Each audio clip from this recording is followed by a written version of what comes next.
Dream girl @75. मंडळी, आज आपण हेमा मालिनीबद्दल जाणून घेत आहोत. हेमा मालिनीच्या यशात तिचं सौंदर्य आणि कर्तृत्व, अफाट नृत्यशैली, कामाशी एकनिष्ठा, मेहनत आणि योग्य निर्णय क्षमता, तसेच तिच्या आईची सावलीसारखी साथ आणि धर्मेंद्र यांचा वाटा आहे. हेमा मालिनी या नावात एक कायम सामाजिक भान असलेली स्त्री आहे. एक आदर्श आणि कुटुंबवत्सल पत्नी आहे. 2 मुलींवर अतिशय उत्तम संस्कार केलेली, जबाबदारीची जाणीव असलेली आई आहे. काही पर्सनॅलिटींसाठी वय ही फक्त एक संख्या असते. देव आनंदने रुजवलेले सूत्र इतरांनी ते कळत नकळत फॉलो केलं. आशा भोसले, चक्क 90त खरं वाटत नाहीत हो. रेखा 70त म्हणे. आजही ती कुठल्याही इव्हेंट किंवा पार्टीला असली की अख्खी मीडिया तिच्यावर धडाधड फ्लॅश उडवते.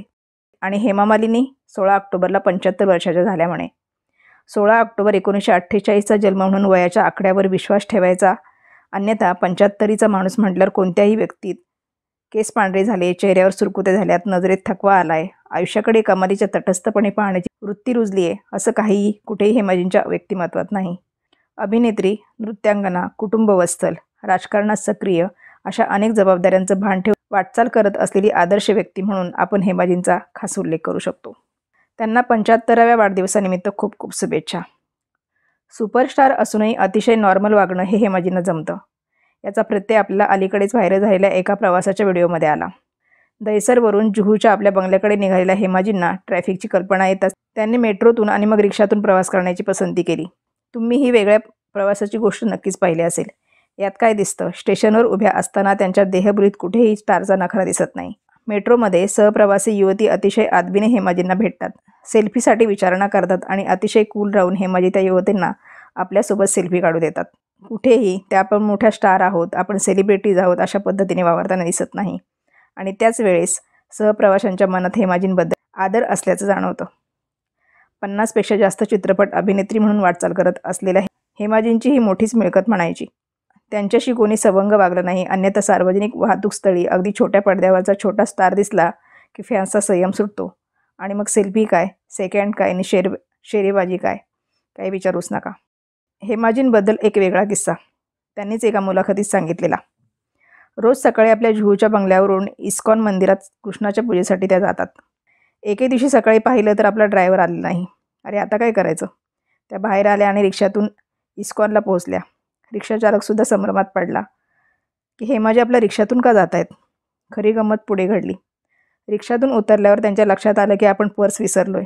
तेही बरोबर आहे म्हणा, अशा पद्धतीने रिक्षातून जावं लागेल असं कुठे त्यांना माहिती होतं. त्याने हेमाजींची अडचण लक्षात घेतली. एका मुलाखतीत छान हसत हसत ही गोष्ट त्यांनी सांगितली. हेमा मालिनी म्हटल्यावर नावासोबत संपूर्ण व्यक्तिमत्व उभं राहतं. नावातच सगळं काही नक्कीच आहे. गोडवा तर आहेच. रुपेरी पडद्यावरील तिने साकारलेल्या अनेक प्रकारच्या व्यक्तिरेखा आहेत. चित्रपटातील हेमा मालिनीला आपण सवयीने, आवडीने एकेरी उल्लेख करतो. तुम हसी मै जवामध्ये सर्वप्रथम धर्मेंद्र आणि हेमा मालिनी एकत्र आले आणि पंजाबी रांगडा हिरो आणि साऊथ इंडियन नायिका अशी ही जोडी पब्लिकला खूप आवडली. आणि जे लोकांना आवडतं ते पडद्यावर आणायचं ही तर फिल्म इंडस्ट्रीची आवडती गोष्ट. पंजाबी लस्सी आणि साऊथ इंडियन मसाला डोसा एका मागोमाग एक चित्रपटात येऊ लागले. शराफत, सीता और गीता, राजा राणी, नया जमाना, दोस्त, जुगनू, प्रतिज्ञा, शोले, पत्थर और पायल, आझाद, अलीबाबा और 40 चोर, दिल का हीरा, राजपूत, दिल्लगी. इतक्या मोठ्या प्रमाणावर एकत्र काम करताना एकमेकांचा स्वभाव, सहवास, सवय आवडू लागणं, हवेविषयी वाटणं अगदी स्वाभाविक होतं. ही सिनेमात काम करणारी माणसे अधिक संवेदनशील असतात. पूर्वीचे नक्कीच होते, आत्ताचे माहीत नाही. कुठे तर असुरक्षित असतात. त्यांना मानसिक, भावनिक आधाराची गरज असते आणि आउटडोअर शूटिंगच्या वेळी तर शूटिंगच्या आगेमागे मोकळा वेळ आणि ही माणसं असतात. मी 4 दशके चित्रपटसृष्टीची भटकंती, लहान मोठ्या भेटीगाठी आणि निरीक्षण केलं आहे. त्यात मला बिटवीन द लाईन बरंच काही दिसतंय. धर्मेंद्र विवाहित आणि 2 मुलांचा पिता. सनी म्हणजे अजय आणि बॉबी वयात येत होते आणि धरमची आपली पत्नी प्रकाशीच्यावर प्रेम. तर दुसरीकडे हेमा मालिनी सतत आपल्या आईच्या नजरकैदेत.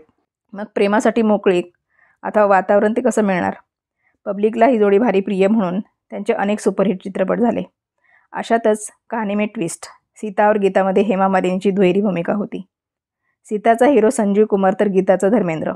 पण संजीव कुमार प्रेमाचा अभिनय करता करता हेमा मालिनीच्या प्रेमात पडला. हेमा मालिनीने हे प्रेम नाकारलं आणि दोघांची भूमिका असलेला धूप चाव हा चित्रपट रखडला. संजीव कुमारसोबत स्वतंत्रपणे एकही दृश्य नसेल याच अटीवर हेमा मालिनीने दिग्दर्शक रमेश सिप्पीला शोलेसाठी होकार दिला. गुलजार दिग्दर्शित किनाराचे चेन्नई शूटिंग सुरू असताना एक दिवस धर्मेंद्र तातडीने तिकडे गेला आणि त्याने काय केलं माहिती आहे? त्याने जितेंद्र आणि हेमा मालिनी यांची होऊ घातलेलं लग्न मोडलं. विशेष म्हणजे ही बातमी महाराष्ट्र टाइम्सच्या मुंबई एडिशनच्या पहिल्या पानावर आली होती. आठवणीत तरी काय काय ठेवायचं? जे घडलंय ते सांगायला हवं ना. 1979 साली धर्मेंद्र आणि हेमा मालिनी यांनी गांधर्व पद्धतीने विवाह केला. तोही गाजला. लग्नानंतर त्यांचे बगावत, आसपास, जान हथेली पे, रजिया सुलतान, सम्राट, द बर्निंग ट्रेन वगैरे असे काही चित्रपट रिलीज झाले. काही चालले, काही पडले. 30 वर्षांपूर्वी हेमाजींनी दिल आशान हे 1992चा हा चित्रपट, या चित्रपटाचं दिग्दर्शन केलं. याचं सिन्नरजवळ शूटिंग असताना मुंबईतील 4 पत्रकारांना आवर्जून शूटिंग रिपोर्टिंगसाठी आमंत्रित केलं होतं. सेटवर जितेंद्र, डिंपल ते स्काय रायडिंग करताना गातायत असं गाणं चित्रित होत होतं. हेमाजींच्या या प्रत्यक्ष भेटीत त्यांच्या अतिशय समजूतदार, शालीन वागण्यामुळे सगळे कमालीचे प्रभावित झाले. हेमाजींना आपल्या पहिल्या दिग्दर्शनाचा कुठेच तणाव जाणवत नव्हता. अनेक शैलीच्या, मानसिकतेच्या दिग्दर्शकांकडे भूमिका साकारल्याचा अनुभव, परिपक्वपणा त्यांच्यात आला होता. हेमा मालिनी यांचा जन्म स्वातंत्र्यप्राप्तीनंतर लगोलग चेन्नईतील तमिळ अय्यंगार ब्राह्मण समाजात झालेला आहे. चेन्नईतील आंध्र महिला सभा येथे त्यांचा जन्म झाला. वडिलांचं नाव VSR चक्रवर्ती तर आईचं नाव जयालक्ष्मी. चेन्नईतील DTEA मंदिर मार्ग या शाळेत 11वीपर्यंत शिक्षण घेत असताना तमिळ चित्रपटात छोट्या छोट्या भूमिका साकारल्या. मुंबईत आल्यावर निर्माते B. आनंदस्वामी यांच्या सपनों का सौदागर या चित्रपटात हेमा मालिनींना चक्क राज कपूरच्या नायिकेची भूमिका मिळाली. तेव्हा तिचं वय होतं अवघं 20 वर्ष. गिरगावातील गल्लीच्या पडद्यावर हा चित्रपट पाहत असताना जोडीतील वयातील अंतर दिसत होतं. या चित्रपटाचं लेखन M. नाटेसन यांचं आहे तर दिग्दर्शन महेश कौल यांचं. हेमा मालिनीचे आगमन झाले तो काळ पारंपरिक रूपातील नायिकेंचा होता. अभिनयाला महत्त्व होतं. मीना कुमारी, वैजंतीमाला, वहिदा रहमान, नूतन, माला सिन्हा, नंदा, सायरा बानू, शर्मिला टागोर, तनुजा यांच्या चलतीचा काळ होता. मुमताज स्टंटपटाकडून मेनस्ट्रीमकडे येत होती. बबिता होतीच. काही वर्षातच रेखा, राखी, लीना चंदावरकर, काही वर्षात झीनतामान यांचं आगमन झालं. आता सौंदर्य आणि अभिनय असं वळण येत होतं. हेमा मालिनीसाठी स्वतःची ओळख आणि स्पेस निर्माण करणं सोपं नव्हतं. राजेश खन्ना याच टप्प्यावर सुपरस्टार झाला आणि हेमा मालिनीही. तिला ड्रीम गर्ल अशी ओळख मिळाली आणि ती कायमची चिकटली. गॉसिप मॅगझिन्समधून स्टारच्या खाजगी आयुष्यात डोकवायला सुरुवात झाली तो हाच काळ. ड्रीम गर्ल अर्थात स्वप्नसुंदरी. हिंदी चित्रपटाच्या प्रेक्षकांना पडद्यावरच्या जगतात स्वतःला हरवून जायला आवडतं. हे तर सिनेमाच्या जन्मापासूनच सुरू झाले आहे. आपली चित्रपट प्रेक्षक संस्कृती भन्नाटच. आवडलेल्या पिक्चरला ते पडद्यावरून आपल्या डोक्यात आता हृदयात घेतात. पडद्यावरच्या नायिकेत ते आपल्या मनातील, स्वप्नातील मैत्रीण, सखी, प्रेयसी पाहतात आणि हेमाजी अगदी त्यात फिट बसतात. हेमा मालिनीच्या प्रगती पुस्तकात वेगवेगळी डोकवायची गरजच नाही. त्या पलीकडे अथवा त्याउपर यश, लौकिक, लोकप्रियता, फॅन्स, फॉलोअर्स हे कोणत्याही तराजूत कॅल्क्युलेटर कम्प्युटरमध्ये मोजता येणार नाही. कपूरसोबत हेमाजींचं विशेष म्हणजे राज कपूरसोबत शम्मी कपूर, शशी कपूर, रणधीर कपूर, ऋषी कपूर यांच्यासोबत त्यांनी काम केलं. धर्मात्मा चित्रपट स्वीकारल्यावर चित्रपटसृष्टीतील काहींनी गॉसिप करत हेमाजींना सांगितलं की फिरोज खान मंडळी चांगली नाहीत. अफगाणिस्तानातील काबूलला जाताय तर सांभाळून राहा. हेमाजींनी याकडे दुर्लक्ष करून काबूलला जाणं पसंत केलं, पण अतिशय चांगला अनुभव घेऊन परतली. हेमा मालिनीच्या यशात तिचं सौंदर्य, कर्तृत्व, अफाट नृत्यशैली, कामाची एकनिष्ठता, योग्य निर्णय घेण्याची क्षमता हे सगळं काही आहे. त्या काळात आपल्या घरातून बाहेर पडताना जया चक्रवर्ती तिच्यासोबत असणार हे ठरलेलं. सिनेमाच्या मुहूर्तापासून अगदी प्रीमियरपर्यंत आणि फिल्म पार्टीपासून इव्हेंट्सपर्यंत कुठे कुठे हेमाजी एकटी नसणारच. हेमा आणि अम्मा अशी या जोडीची अगदी मीडिया दखल घेऊ लागली. स्टोरीज रंगल्या. दोघींचे मोठ्या प्रमाणावर एकत्र फोटो प्रसिद्ध होऊ लागले. हेमा मालिनीने फिल्म जगत आणि खाजगी आयुष्य याची गल्लत केली नाही हे आवर्जून शिकण्यासारखं. हेमा मालिनी होणे अथवा असणे, हसणे, दिसणे हे काम सोपं नाही आहे. आपल्या दोन्ही मुलींसह देश-विदेशात मोठ्या प्रमाणावर नृत्याचे कार्यक्रम केले. नृत्य त्यांच्यासाठी पूजा आहे तर चित्रपटात भूमिका साकारणं व्यवसाय आणि त्याबाबत तिने कायमच आदर ठेवला. आपल्या व्यवसायातील अनेक चढउतार, वाद तिने तटस्थपणे पाहिले. एकतर त्यावर ती व्यक्त झाली नाही अथवा मत व्यक्त करताना खूप काळजी घेत आपल्या सुसंस्कृतपणाचा प्रत्यय दिला. व्यावसायिक परिपक्वता म्हणतात ती हीच. त्यासाठी मूळ स्वभावात समंजसपणा लागतो आणि यशानंतरही संयम ठेवून वाटचाल करावी लागते. एका हिंदी वृत्तवाहिनीवर हेमाजींना एक खोचक प्रश्न विचारला गेला. आजच्या पिढीतील कोणत्या हिरोसोबत रोमॅन्टिक नायिका साकारायला आवडेल? हेमा मालिनीने अतिशय सहजपणे उत्तर दिलं, आमिर खान.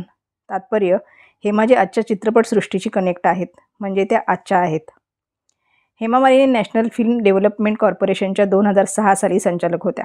त्यांच्या अनुभवाचा सरकार दरबारी चांगला उपयोग व्हावा यासाठी भारत सरकारने त्यांची 2003 ते 2009 या कालावधीसाठी राज्यसभेवर खासदार म्हणून नियुक्ती केली. विशेष म्हणजे अशा राजकारणातून आणि माध्यमातून आपण जनसामान्यांसाठी चांगली कामगिरी करू शकतो हे त्यांच्या लक्षात आलं.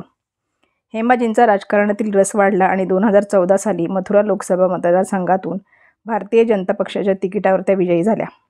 आपल्या मतदारसंघात उत्तम कामगिरी केल्याने पुन्हा 2019ला त्या मतदारसंघातून विजयी झाल्या. हेमाजींनी आपल्या मतदारसंघात केलेल्या सामाजिक सांस्कृतिक कार्याची मतदारांनी भारी पोचपावती दिली. भारत सरकारने 2000 साली हेमा मालिनी यांना पद्मश्री पुरस्कार देऊन सन्मानित केलं. हा त्यांच्या कारकिर्दीतील सर्वोच्च बहुमान. हेमा मालिनी 75च्या होत असताना बरंच काही सांगता येईल हे मोठं यश. त्या मागील पिढीत गणल्या जात नाही हे तर उल्लेखनीयच आहे. असे असंख्य लहान मोठे अनुभव म्हणजे साधा हसतमुख हेमा मालिनी. नाव घेताच अख्खी पर्सनॅलिटी पटकन डोळ्यासमोर येते. मग आणखी काय हवं. काही यशोगाथांची हीच तर खासियत असते. ते कायमच लोकप्रियतेच्या शिखरावर असतात. त्यांनी आपलं वय आपल्यासोबत ठेवलेलं नसतं. ते कायम आज जगतात. त्यांचा उद्याही आजच असतो. म्हणून हेमा मालिनी वय वर्ष 75 हा फक्त एक आकडा राहतो, संख्या असते.